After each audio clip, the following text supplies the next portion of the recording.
Hello दोस्तों, इस video के माध्यम से एक बार पुनः आपके साथ आ चुका हूं। जितने भी मेरी प्यारी सिस्टर, मेरे प्यारे प्यारे भाई, आप जितने भी लोग देख पा रहे हैं, बिल्कुल रूप से आप लोग इस वीडियो को गौर से देखिएगा, क्योंकि बिहार सरकार की तरफ से स्वास्थ्य विभाग के लिए एएनएम के लिए जो नियमावली बनी है वो नियमावली बन करके अब आपके सामने में आ चुका है। 30/5 को कैबिनेट में मीटिंग हुआ था, सभी कैंडिडेटों को मालूम ही होगा। 30/5/2023 के डेट में और 1/6/2023 के डेट में ये नियमावली आपके सामने यहाँ पर प्रकाशित कर दिया गया है। तो सारे कैंडिडेट आराम से देखेंगे, एक एक चीज़ देखेंगे और मैं पूरी जानकारी दूंगा कि एएनएम की एग्जामिनेशन कैसे होगा, क्या सिलेबस होने वाली है, तैयारी कैसे करेंगे। और सबसे बड़ी बात है यहाँ पर ये भी हम लोग ध्यान में रखेंगे कि बीटीएससी के माध्यम से अभी जो वैकेंसी निकाला गया है 10,709, क्या इस पर भी ये नियमावली लागू होगा या नहीं होगा, इस पर भी हम लोग विचार करेंगे। तो पूरी डिटेल्स जानकारी आप लोग देखिएगा तभी समझ पाइएगा। चलिए वीडियो को आगे करते हैं। नियमावली समझना बहुत ही ज़्यादा ज़रूरी है, क्योंकि आप लोग जब तक नियमावली नहीं समझे रहिएगा तब तक आप लोग कैसे समझ पाइएगा कि विज्ञापन के अकॉर्डिंग, यानी कि नियमावली के अकॉर्डिंग विज्ञापन की काम हो रहा है। नियमावली जब समझ में रहेगा तब आपको ये जानकारी सही सही मिलते पाएगा कि नहीं, जो मेरे रिक्रूटमेंट प्रोसेस है, नौकरी के प्रोसेस है, वो सही सही जा रहा है। इसीलिए ये समझना सबसे ज़्यादा ज़रूरी है। यहाँ सब लोग समझेंगे एक पॉइंट से लेकर के। एक पॉइंट में क्या लिखा हुआ है, संक्षिप्त नाम एवं विस्तार, यानी कि यह नियमावली बिहार महिला स्वास्थ्य कार्यकर्ता ऑक्सिलियरी नर्स मिडवाइफरी एएनएम संवर्ग नियमावली 2023 कहे जा सकेगी। यानी 2018 नियमावली को निरस्त कर दिया गया, 2023 नियमावली कहा जा सकेगी, जिसका नाम होगा बिहार महिला स्वास्थ्य कार्यकर्ता, यानी कि बिहार एएनएम। ठीक है, और इसका विस्तार पूरे राज्य में होगा। पूरे राज्य में यह नियमावली लागू होगा। जब तक कि नया नियमावली नहीं बन जाता है तब तक यही नियमावली लागू रहेंगे। ठीक है, अब यहाँ पर देख सकते हैं सरकार से मतलब है बिहार सरकार, विभाग से मतलब है स्वास्थ्य विभाग, और यहाँ पर सबसे बड़ी बात एएनएम से अभिप्रेत है ऑक्सिलियरी नर्स मिडवाइफरी, एएनएम का पूरा नाम है, और आयोग से अभिप्रेत है बिहार तकनीकी सेवा आयोग। यहीं पर मेन चीज़ समझना है। स्वास्थ्य विभाग का तो ये हो गया एएनएम की नौकरी, और किस आयोग के माध्यम से, तो बिहार तकनीकी सेवा आयोग के माध्यम से, यानी कि बीटीएससी के माध्यम से आपकी बहाली किए जाएंगे। इस चीज़ को आप समझिए। अब यहाँ पर इम्पोर्टेंट बात, यहाँ पर अगर आप लोग देखेंगे तो संवर्ग का भी गठन कर दिया गया है। संवर्ग यानी कि आपका एक अलग संवर्ग हो गया। संवर्ग का नाम रहेगा बिहार महिला स्वास्थ्य कार्यकर्ता।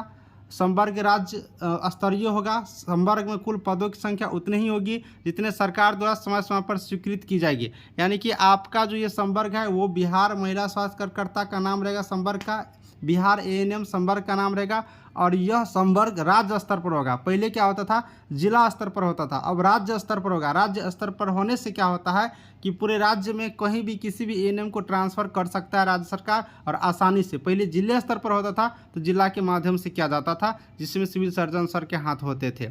ठीक है, और इसमें उतना ही यहाँ पर होगा जितना कि सरकार उसमें समय समय पर स्वीकृत करता है। ठीक है, संवर्ग का पदोत्सोपन, संवर्ग का पदोत्सोपन का मतलब इस संवर्ग की विभिन्न कोटियां एवं पदोत्सोपन विशिष्ट परिशिष्ट के अनुसार होगा। यानी कि इसका जो पदोत्सोपन है वो उनकी कोटियों के अनुसार यहाँ पर होंगे। और भर्ती जो आपको समझना है, भर्ती नियुक्ति मूल कोटि के पद पर सीधी भर्ती से प्रतियोगिता परीक्षा एवं 7(2) में निर्धारित प्रक्रिया के द्वारा आयोग की अनुशंसा के आधार पर होगी। सीधी भर्ती का मतलब हुआ कि सीधा सीधा फॉर्म निकलेगा, उसको आप लोग भरिएगा और आपका प्रतियोगिता परीक्षा लिया जाएगा। यानी कि आपका लिखित परीक्षा अब लिए जाएंगे। अभी क्या होता है कि मार्क बेसिस पर आपकी नौकरी मिल जाती है, लेकिन ये प्रक्रिया अब खत्म कर दिया गया है। अब प्रतियोगिता परीक्षा यानी कि अब परीक्षा होगा, लिखित एग्जाम होगा। अब इस लिखित एग्जाम का क्या सिलेबस है वो दिखाऊंगा।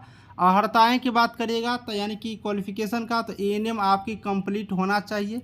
पहली बात, उम्र सीमा, न्यूनतम उम्र सीमा 21 वर्ष आप लोग को रहेंगे इस चीज़ में। साथ ही अगर आप संविदा पर कार्य किए हैं सरकारी हॉस्पिटल में बिहार सरकार के, तो आपको उम्र सीमा में छूट दिए जाएंगे। ठीक है, ये हो गया। उसका भर्ती प्रक्रिया देख लीजिए। भर्ती प्रक्रिया क्या होगा, आपका प्रतियोगिता परीक्षा जो होगा उसमें 60% वेटेज देगा। यानी कि आपकी परीक्षा होगा 100 अंक का ही, ठीक है, लेकिन इसका 60% अंक ही जोड़े जाएंगे। उच्चतर योग्यता रखते हैं बीएससी नर्सिंग या फिर यहाँ पर, तो आप लोग को 15 अंक दिए जाएंगे। उसी तरह से अगर आप लोग बात करिएगा एक्सपीरियंस का, तो एक्सपीरियंस के यहाँ भी अंक दिया गया है।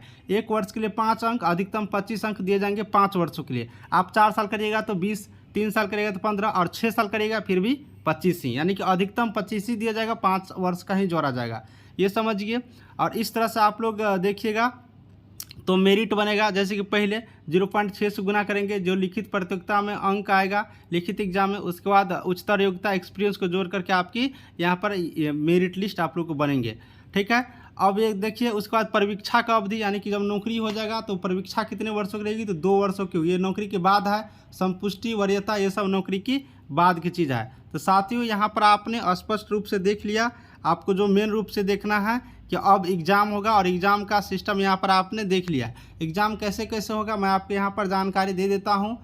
100 अंकों का एग्ज़ाम होगा, जिसमें आपको 80 अंक जो है 80 मार्क आपका ANM सब्जेक्ट से पूछे जाएंगे। इस नियमावली में नहीं लिखा हुआ है, ठीक है, लेकिन जब विज्ञापन आएगा तो देख लीजिएगा, सेम टू सेम यही रहेगा। मैं अभी ही बता देता हूँ इस चीज़ को।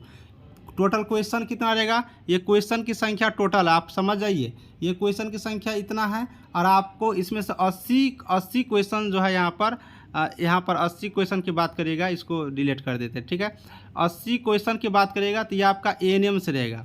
आपके ये ANM से 80 क्वेश्चन रहेगा। बाकी जो 20 क्वेश्चन रहेगा, 20 क्वेश्चन में आपका GK रहेगा, मैथ रहेगा, रीजनिंग रहेगा, ये सारे सब्जेक्ट रहेगा। तो मेन हम लोग को ANM का पढ़ना है, फिर GK GS मैथ सब कुछ पढ़ना है। तो साथियों अब जो BTSC के कैंडिडेट हैं 10,709 ANM वाले, देखिए ये कैंडिडेट खास करके सुनिएगा यहाँ से गौर से, नहीं तो आप लोग को फिर पछताना पड़ सकता है। आप लोग में अभी एग्ज़ाम होगा या नहीं होगा इसका कन्फर्म नोटिस नहीं आया हुआ है अभी कुछ नहीं आया हुआ है। उम्मीद है कि काउंसलिंग करा लिया जाए, लेकिन जब नियमावली को निरस्त किया गया है तो हो सकता है कि कोई न कोई इफेक्ट पड़े, कोई न कोई इस पर नियमावली में चेंज आए। इसीलिए मैं आपको एक ही सजेशन दूंगा, जब तक इसका काउंसलिंग का डेट आ नहीं जाता है और जब तक इसका कुछ नोटिस नहीं आ जाता है, तब तक सभी ANM पढ़ाई करना शुरू कर दीजिए। जो भी आप घर में बैठे हुए हैं पढ़ाई करना शुरू कर दीजिए। क्या पता कि कहीं एग्जामिनेशन ले ले, क्योंकि ऐसा हुआ है, 1-2 बार हुआ है कि मार्क वाले स्कीम को हटा करके नियमावली बनाया गया और यहाँ नियमावली बना करके एग्जामिनेशन का प्रोसेस शुरू कर दिया गया। इसीलिए मैं कहूँगा कि अब आप लोग बैठिए मत, अगर आप लोग कम से कम पढ़ाई करिए। नोट्स मैं दे रहा हूँ, नोट्स लेने के लिए स्क्रीन पर नंबर दिख रहा है, उस स्क्रीन वाले नंबर पर आप मैसेज करिए व्हाट्सएप पर। उतना नोट्स कम से कम लेकर के, जो मेन है ANM का, उतना मैं प्रोवाइड करा दे रहा हूँ। उतना लेकर के कम से कम धीरे धीरे थोड़ा थोड़ा सा पढ़ाई शुरू कर दीजिए, क्योंकि पढ़ना तो और अच्छी बात है। और क्यों मेन बात यह है कि अभी इसका काउंसलिंग नहीं आ रहा है। एक बात और आप लोग गौर करिएगा, ध्यान से गौर करिएगा तो आप लोग समझ में आएगा। 10,709 वाले कैंडिडेट को मैं कहना चाहूँगा, प्रिंसिपल का जो अभी यहाँ पर काउंसलिंग शुरू हो रहा है, 8/6 से काउंसलिंग शुरू हो रहा है प्रिंसिपल का। ठीक है, देखिए इसका आप लोग के बाद में इसका ऑब्जेक्शन लिया गया, प्रिंसिपल का ऑब्जेक्शन बाद में लिया गया है, काउंसलिंग तुरंत शुरू कर दिया। और आपके काउंसलिंग मार्च में ही लिया गया है, आपके काउंसलिंग मार्च में लिया गया, लेकिन उसका अभी तक काउंसलिंग क्या कुछ भी यहाँ पर, ये 3 महीना हो गया, अभी उसमें कोई यहाँ पर कुछ यहाँ पर सामने नहीं आ रहा है। तो हो सकता है कि अब नियमावली बन गया, नया नियमावली अब डिपार्टमेंट को भी जाएगा, BTSC को भी जाएगा, फिर उस पर सामान्य प्रशासन विभाग विचार करेंगे। उसके बाद क्या वो लोग निर्णय लेते हैं। मैं तो मेल किया हूँ, मेल का जवाब मेरे पास नहीं आया है, मेल का जवाब आता तो मैं कन्फर्म हो जाता और आपको बताते। और इसीलिए अभी आप लोग से एक ही है कि पढ़ाई शुरू करिए।